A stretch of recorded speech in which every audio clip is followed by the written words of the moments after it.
Hello दोस्तों, स्वागत है मेरे सुमिसु ब्लॉग्स में। और बहुत दिनों से मैं वीडियो नहीं बना रहा था क्योंकि मेरे पास अभी टाइम नहीं मिल पा रहा था। और बहुत सारे लोगों का डाउट्स था जो मैं एनपीसीसी के बारे में जो मैं वीडियो बनाया हूँ उसमें बहुत सारे लोगों का पूछना था कि हाँ सर, मैं जीएनएम कर रहा हूँ तो क्या मैं क्रिटिकल केयर के लिए एलिजिबल रहूँगा या नहीं रहूँगा। और बहुत सारे लोगों का क्वेश्चन था कि मैं एनपीसीसी के लिए प्रिपरेशन कैसे करूं, या मैं उसके लिए क्या क्या पढ़ाई करना होगा मुझे ताकि मैं उसका जो है एग्ज़ाम क्लियर कर पाऊंगा एनपीसीसी में एडमिशन लेने के लिए। और बहुत सारे लोगों का क्वेश्चन था कि मैं एनपीसीसी किस कॉलेज से करूं और कौन सा कॉलेज जो है मेरे लिए बेस्ट हो सकता है। उसी टॉपिक को आज इस वीडियो में कवर करेंगे दोस्तों। तो चलिए शुरू करते हैं बिना किसी देरी के। तो सबसे पहले मैं बताना चाहूँगा दोस्तों कि क्रिटिकल केयर कोर्स करने के लिए, यानी कि वो मास्टर्स लेवल का कोर्स है, वो पीजी है, वो पोस्ट ग्रेजुएशन जिसको बोलते हैं। तो उस कोर्स को करने के लिए आपको भी पता होगा दोस्तों कि एमएससी में एडमिशन लेने के लिए पहले बीएससी होना ज़रूरी होता है। लेकिन अगर आपने जीएनएम किया है, डिप्लोमा किया है, तो कोई दिक्कत नहीं है, उसके बाद भी आप कर सकते हैं। क्योंकि आप पोस्ट बीएससी जो होता है हम लोगों का नर्सिंग में, जो पोस्ट बेसिक बीएससी नर्सिंग जो होता है, उसको अगर आप कंप्लीट करके मिनिमम 55% मार्क्स अगर स्कोर करते हैं, उसके बाद जो है आप क्रिटिकल केयर के लिए एलिजिबल हो जाएंगे। और उसके बाद मैं बताना चाहूँगा दोस्तों कि बहुत सारे लोगों का पूछना था कि हाँ एनपीसीसी के लिए कौन सा बेस्ट कॉलेज होगा। तो मैंने ऑलरेडी जो है एक वीडियो बनाया है एनपीसीसी पे, कॉलेज से रिलेटेड, जहाँ से मैं एनपीसीसी कर रहा था। लेकिन उसके बावजूद भी मैं यहाँ पे दिखाना चाहूँगा, यहाँ पे बहुत सारा कॉलेज है।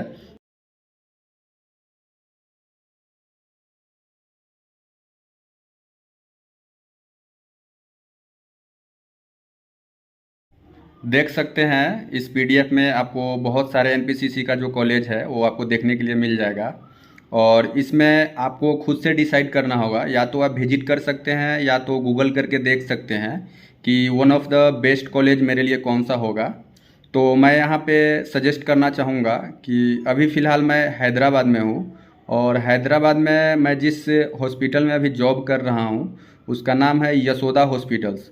यानी कि यशोदा का अपना बहुत बड़ा एक ब्रांड है, यानी कि ये हॉस्पिटल भी बेस्ट है और इसमें मास्टर्स करने के लिए भी आपके लिए बेस्ट होगा।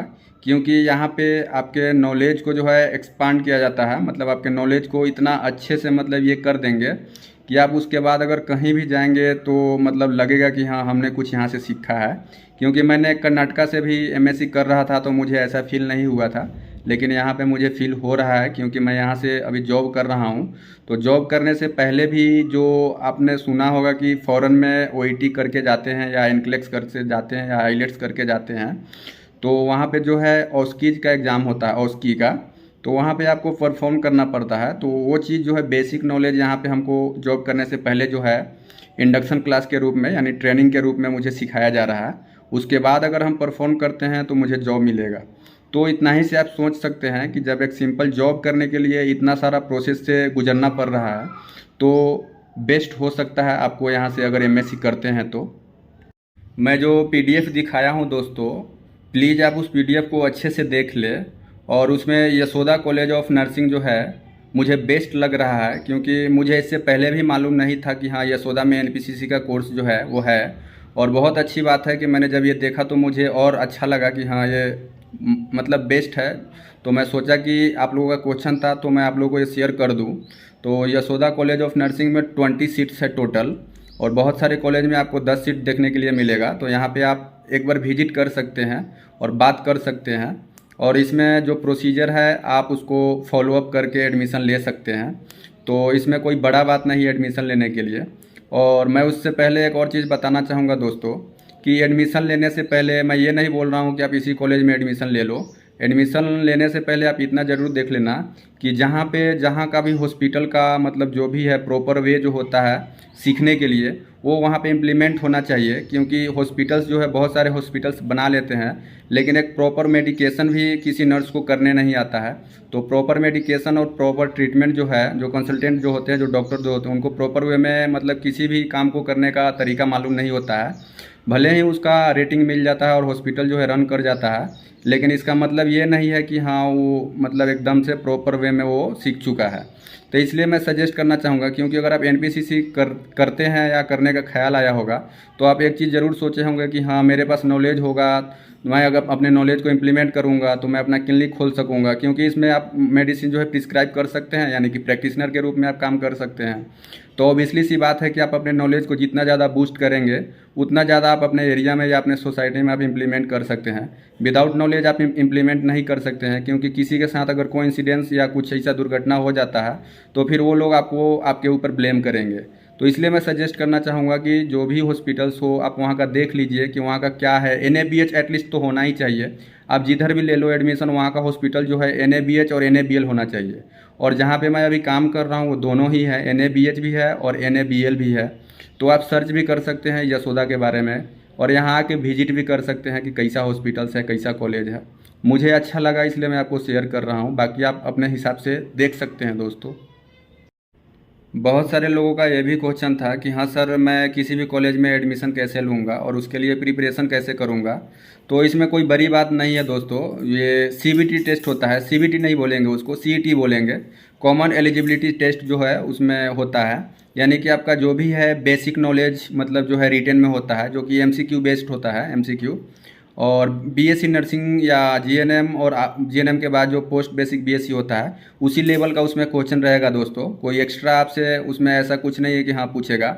जो भी है मतलब फ्लूइड्स कैलकुलेशन वगैरह रहेगा। आपने मतलब 1 साल का एक्सपीरियंस इसीलिए इसमें मेंशन किया गया है कि हाँ आपको जो भी हो बेसिक नॉलेज आपको पता होना चाहिए, क्या क्या मतलब नर्सिंग में हम लोग करते हैं। क्योंकि MSc जब आप करेंगे तो आपको उसमें सबसे ज़्यादा आपको ड्रग्स और फ्लूइड कैलकुलेशन मतलब ज़्यादा एरर उसमें देखने के लिए मिलेगा, तो वो सब चीज़ जो है ज़्यादा सीखने के लिए मिलेगा।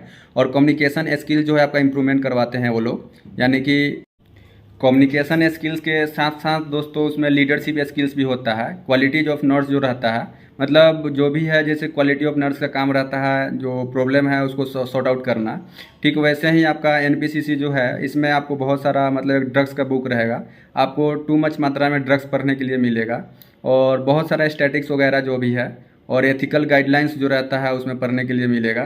तो यही सब है दोस्तों, इसमें कुछ ज़्यादा विशेष नहीं है, क्योंकि आप इसमें जितना ज़्यादा सीखेंगे वो आप ही के लिए बेस्ट होगा। क्योंकि आप खुद से इंडिपेंडेंट प्रैक्टिस रूप में उठे किसी सोच में या अपने में, तो आपको नॉलेज होना चाहिए। क्योंकि आप अगर किसी पेशेंट को क्रिटिकल सिचुएशन में अगर आप देख रहे हैं और उस पेशेंट को अगर आप हैंडलिंग नहीं कर रहे हैं कि आपने भी नहीं सीखा यानी नहीं पढ़ा, चाहे वो भी हो ड्रग्स है, सपोज अगर कोई इंजेक्शन है तो उसका डोज मालूम होना चाहिए, उसका एंटी डोज मालूम चाहिए, अगर ओवर डोज हो है तो इंडिकेशन मानना चाहिए, कॉन्ट्रा इंडिकेशन मानना चाहिए, और जो भी है उसका काम क्या है सबको जब मालूम हो जाता है यानी कॉन्फिडेंस के साथ आप पेशेंट के साथ मतलब जो भी है इम्प्लीमेंट कर सकते हैं जो आपने पढ़ा है, और आसानी से आप किसी पेशेंट को हैंडलिंग कर सकते हैं।